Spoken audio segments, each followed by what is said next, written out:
الصلوۃ والسلام نے ایک بچے کو چوما، پیار کیا. انہوں نے یہ جملہ بولا کہ میں تو ایسا نہیں کرتا ہوں. تو رسول پاک صلی اللہ علیہ وسلم ان کی بات سن کر ناراض ہوئے اور آپ نے ارشاد فرمایا کہ جس شخص کے دل کو اللہ پاک نے رحمت سے خالی کر دیا ہو تو میں کیا کر سکتا ہوں. مطلب ہے کہ ان بچوں سے پیار کرنا رسول اکرم صلی اللہ علیہ وسلم کی سنت ہے. تو کبھی ہم نے سنت سمجھ کر پیار کیا ہے؟ ہم جو پیار کرتے ہیں عادت کے مطابق کرتے ہیں. ہم بچوں کو گودی میں بٹھاتے ہیں اپنی محبت اور اپنا ایک اندر کا ایک بچے کے ساتھ جو پیار اور شفقت ہے اس کے جذبے کو پورا کرنے کے لیے، لیکن اس میں رسول پاک صلی اللہ علیہ وسلم کی سنت کی نیت کرو. خواتین گھر میں کھانا بناتی ہیں تو کبھی نیت کی ہے یہ کیوں بنا رہی ہیں؟ آپ یہ نیت کریں کہ اللہ تبارک تعالیٰ نے میرے ذمے یہ کام لگایا ہے، گھر کے معاملات دیکھنا، اور اسی طرح سے گھر والوں کی کفالت اللہ نے میرے ذمے لگائی. اور اسی طرح سے وہ یہ نیت کرے کہ جناب اس کھانے کو جتنے بھی افراد گھر والے کھائیں گے اور وہ کھا کر اللہ پاک کی عبادت کریں گے تو مجھے ثواب ملے گا. اور پھر وہ کھانا بناتے وقت اللہ پاک کا ذکر کرے، اللہ کا نام بار بار لے، بار بار بسم اللہ پڑھے، چمچہ چلائے تو بسم اللہ پڑھے، سبزی کاٹے تو بسم اللہ پڑھے، تیل ڈالے تو بسم اللہ پڑھے. ہر عمل میں بسم اللہ کی نیت کرے.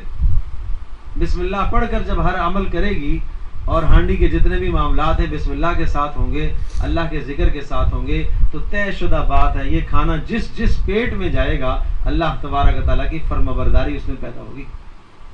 اور خدا نہ خواستہ اللہ نہ کرے اگر صورت دوسری ہوئی، کھانا بناتے وقت غیبتیں بھی ہو رہی ہیں، کان کے ساتھ موبائل لگا ہوا اور غیبتیں ہو رہی ہیں اور جھوٹ بولے جا رہے ہیں اور بےہودہ باتیں ہو رہی ہیں اور فضولیات اور لغویات زبان سے نکل رہی ہیں، نہ ہانڈی کے شروع میں اللہ کا نام، نہ اختتام پر اللہ کا نام، نہ روٹی بناتے وقت اللہ کا نام، نہ سامنے رکھتے وقت اللہ کا نام، نہ کھاتے وقت اللہ کا نام، تو بتاؤ ہر جگہ پر شیطان کو ہم نے شریک کر لیا. کتنا بڑا ظلم ہے. تو یہ گھر میں خواتین کا کتنا بڑا کام ہے، کتنی بڑی ذمہ داری ہے کہ وہ گھر میں جو کھانا پکتا ہے اس کو پاکیزہ کرنے کی کوشش کرے. ایک مرد حلال مال کما کے لاتا ہے، طیب مال کما کے لاتا ہے، لیکن وہ گھر میں پکاتے وقت وہ اللہ کا نام نہیں لیتی تو شیطان اس کھانے کو ناپاک کر دیتا ہے، نجس کر دیتا ہے. اس لیے روایت میں آتا ہے کہ جب آدمی گھر میں داخل ہوتا ہے اور اللہ کا نام لیے بغیر داخل ہوتا ہے تو شیطان کہتا ہے آج اسی گھر میں ہمیں ٹھہرنا ہے، یہاں ہی ہمیں کھانا بھی کھانا ہے، یہاں ہمیں رکنا ہے. اور جب اللہ تبارک تعالیٰ کا نام لے کر آدمی داخل ہوتا ہے تو شیطان اپنے سارے چیروں سے کہتا ہے اس گھر میں اب ہم نہیں ٹھہر سکتے، ہمارے لیے داخلہ بند ہو گیا، اس لیے کہ انہوں نے اللہ کا نام لے لیا. رسول اکرم صلی اللہ تعالیٰ علیہ وسلم نے آپ تشریف فرما تھے، دسترخوان پر کھانا تناول فرما رہے تھے. ایک بچہ دوڑتا ہوا آیا اور آ کر دسترخوان میں بیٹھا اور اس نے ہاتھ آگے بڑھانا چاہا. رسول پاک صلی اللہ علیہ وسلم نے اس کے ہاتھ کو پکڑ لیا، آپ نے نہیں کھانے دیا، آپ نے اس کو صرف بسم اللہ پڑھوائی اور پھر ساتھ کھانے میں شریک کیا. اور آپ نے ارشاد فرمایا میں دیکھ رہا تھا شیطان، چونکہ ہم سب نے بسم اللہ پڑھی تھی اس لیے شیطان نہیں آ سکتا تھا، تو اس بچے کے ذریعے سے شیطان اس کھانے میں داخل ہونے کی کوشش کر رہا تھا. اور ایک شخص کو آپ نے دیکھا کھانا کھا رہا تھا، آخر میں 1-2 لقمے رہ گئے تو انہوں نے پڑھی بسم اللہ اولہ و آخرہ، شروع کی بسم اللہ بھول گئے. رسول پاک صلی اللہ علیہ وسلم مسکرائے، آپ سے پوچھا گیا تو آپ نے ارشاد فرمایا میں نے دیکھا ہے کہ شیطان کھانا کھا رہا تھا، جیسے ہی اس نے بسم اللہ اولہ و آخرہ پڑھا تو شیطان کہہ کر کے یہاں سے چلا گیا. ہم اپنے کھانوں میں پکانے کے دوران گھر کے ان تمام معاملات میں ہم شیطانوں کو دخیل نہ کریں، شیطانوں کو ہم داخل نہ کریں. اور شیطانوں کا داخلہ کب بند ہوگا؟ جب اللہ کا نام لیا جائے گا، جب بسم اللہ پڑھی جائے گی. تو میں یہ عرض کر رہا تھا کہ ہر نیک عمل میں نیت کرے. فرمایا جمیع مشوشات سے قلب سے اپنے آپ کو بچائے اور جس میں صحت کی حفاظت بھی داخل ہے، کیونکہ جمعیت قلب اس طریق میں مدار نفع ہے. یعنی ذہن کو تشویش میں چیزیں ڈالنے والی چیزوں سے اپنے آپ کو بچائیں. ایک عجیب بات بتاؤں، قبرستان سے آپ گزرتے ہیں، علماء نے لکھا ہے کتبے نہ پڑھا کریں. اس لیے نہ پڑھا کریں کہ آپ کا ذہن مشوش ہوگا. راستوں پر چلتے ہوئے دائیں بائیں جو دیواریں ہیں، سین بورڈ لگے ہوئے ہوتے ہیں، ان کو نہ پڑھا کریں، اس لیے کہ آپ کا ذہن بھٹے گا، ان چیزوں سے مشوش ہوگا. آپ نماز میں جب کھڑے ہوں گے آپ کے خیالات وہاں گھوم رہے ہوں گے. تو آپ اپنے ذہن کو کم سے کم مشغول رکھیں، جہاں ضرورت ہے اس کو مشغول رکھیں. جب آپ اپنے ذہن کو ذکر میں مشغول رکھیں گے، اللہ کی یاد میں مشغول رکھیں گے، تلاوت میں مشغول رکھیں گے، پھر جب آپ نماز کے لیے آئیں گے تو نماز میں بھی آپ کا ذہن تلاوت میں، ذکر میں، انہی اعمال میں چل رہا ہوگا. اور اگر آپ باہر کی بری مشغولیات سے آئے ہیں تو پھر جب آپ یہاں آئیں گے تو آپ کا ذہن بھی اسی طرف چل رہا ہوگا. اپنی رائے اور تجویز کو فنا کر دینا چاہیے.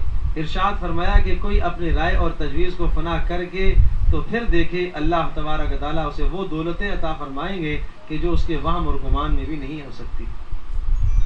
اپنی رائے کو اللہ تبارک و تعالیٰ کے حکم میں فنا کر دے. کیا کہے؟ پچھلے بدھ کو نشست میں یہ بات عرض کی تھی، شاید یاد ہوگا. کہا تھا کہ اللہ پاک کی دو صفات، ایک اللہ پاک کا حاکم ہونا اور اللہ کا حکیم ہونا.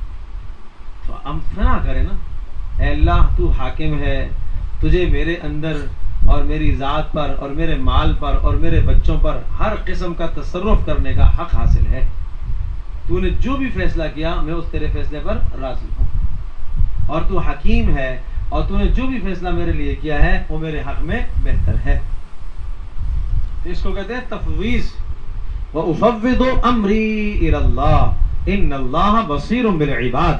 میں اپنے معاملات کو اللہ کے سپرد کرتا ہوں اور اللہ تبارک و تعالیٰ خوب بندوں کو دیکھنے والا ہے. ہم کیا کسی سے انتقام لیں گے؟ کوئی ہمارے ساتھ ظلم کر رہا، زیادتی کر رہا، برا کر رہا، ہم کیا کر سکتے ہیں؟ اگر ہم اس معاملے کو اللہ کے سپرد کریں، وہ جانے، اس کا اللہ جانے بھائی.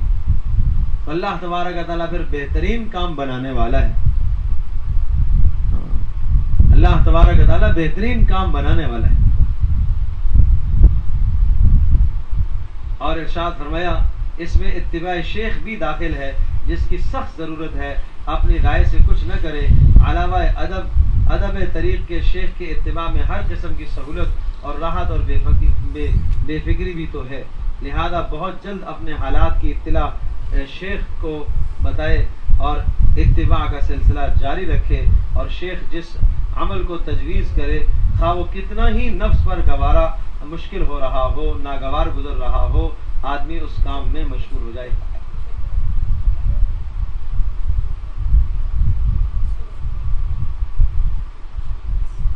اسی طرح سے ارشاد فرمایا کہ حقوق العباد کی نگہداشت بھی، حقوق العباد کی نگہداشت کی سخت تاکید ہے. بالخصوص وہ حقوق جن میں کوتاہی کرنے سے کسی کو اذیت اور تکلیف ہوتی ہے، اس کا خاص خیال رکھے. لہذا بہت خصوصیت کے ساتھ اہتمام رکھیں گے اپنے کسی قول یا کسی فعل سے کسی مسلمان کو ایذا نہ ہو.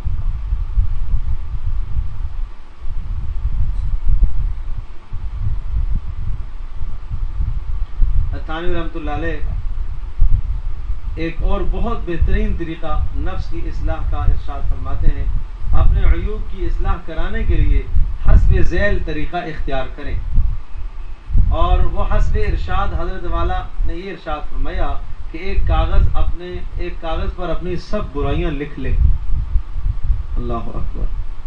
کبھی کبھی آپ کسی حکیم اور ڈاکٹر کے پاس جاتے ہیں اور جس آدمی کے اندر 4 6 8 10 بیماریاں ہوتی ہیں تو آدمی کہتا ہے کہ چلو کوئی رہ نہ جائے تو چھوٹی سی پرچی پر آدمی لکھ لیتا. اسی طرح سے ارشاد فرمایا کہ کاغذ پر اپنی سب برائیاں لکھ لے اور جو یاد آتی رہیں اس میں لکھتے رہیں اور ان کے علاج کا بھی استحضار اور استعمال و اختیار ہمت سے کرتا رہے. اور علاج سے جو بالکل زائل ہوتی جائے ان کا نام کاٹ دے اور جو رہ جائیں یا پوری یا ادھوری ان کو لکھتا رہے اور پھر اپنے شیخ سے ان کی اصلاح پوچھتا رہے. کتنا پیارا طریقہ ہے. ہر آدمی دیکھے کہ میرے اندر کیا کیا برائیاں ہیں، موٹے موٹے کیا امراض ہیں، موٹی موٹی کیا میرے اندر خرابیاں. مجھے غصہ آتا ہے، ہاں غصہ بھی آتا ہے، چلو یہ بھی لکھ لیتے ہیں. بد نظری کا مریض ہے، جی یہ بھی لکھ لیتے ہیں. تکبر پایا جاتا ہے، ہاں یہ بھی پایا جاتا ہے، یہ بھی لکھ لیتے ہیں. اور اسی طرح سے کسی کی نعمت دیکھ کر حسد پیدا ہوتا ہے، ہاں یہ بھی چیز ہے. یہ آج عام بیماریاں ہیں. حب مال کی محبت حد سے زیادہ ہے، ہاں یہ بھی ہے. حب جاہ اقتدار کی محبت حد سے زیادہ ہے، ہاں یہ بھی ہے. تو ان تمام امراض کو آپ سوچیں، یہ چیزیں برائیاں، یہ کتنی بار یہ بات پہلے عرض کر چکا ہوں. امام غزالی رحمۃ اللہ علیہ ارشاد فرماتے ہیں یہ سب بیماریاں یہ دل کے کتے ہیں، اور جس گھر میں کتے ہوتے ہیں وہاں اللہ کی رحمت کے فرشتے نہیں آیا کرتے. جب یہ بیماریاں دلوں میں موجود ہیں تو پھر دلوں کے اندر اللہ کی رحمت نہیں آتی، اللہ کی رحمت کے فرشتے یہاں نہیں اترتے، نورانی فرشتے نہیں اترتے. دل کو پاک کرنا پڑے گا. آخری بات عرض کروں گا، رسول اکرم صلی اللہ تعالی علیہ وسلم نے ارشاد فرمایا، کتنی پیاری بات ارشاد فرمائی کہ تم کسی کی شکایت میرے پاس لے کر نہ آیا کرو. اور ارشاد فرمایا کہ میں یہ چاہتا ہوں کہ جب میں یہاں سے جاؤں، تم سے رخصت ہوں، تو میرا سینہ تمام لوگوں کی جانب سے صاف ہو، میرے سینے میں کسی کی برائی نہ ہوتا ہے. تو اپنے سینے میں کسی کی برائی نہ رکھو، رنجش کسی کی نہ رکھو. تو اس طرح سے اپنی اصلاح کرنے کی ہم کوشش کریں. اللہ تبارک و تعالی ہم سب کے لیے عمل کرنا آسان کرے.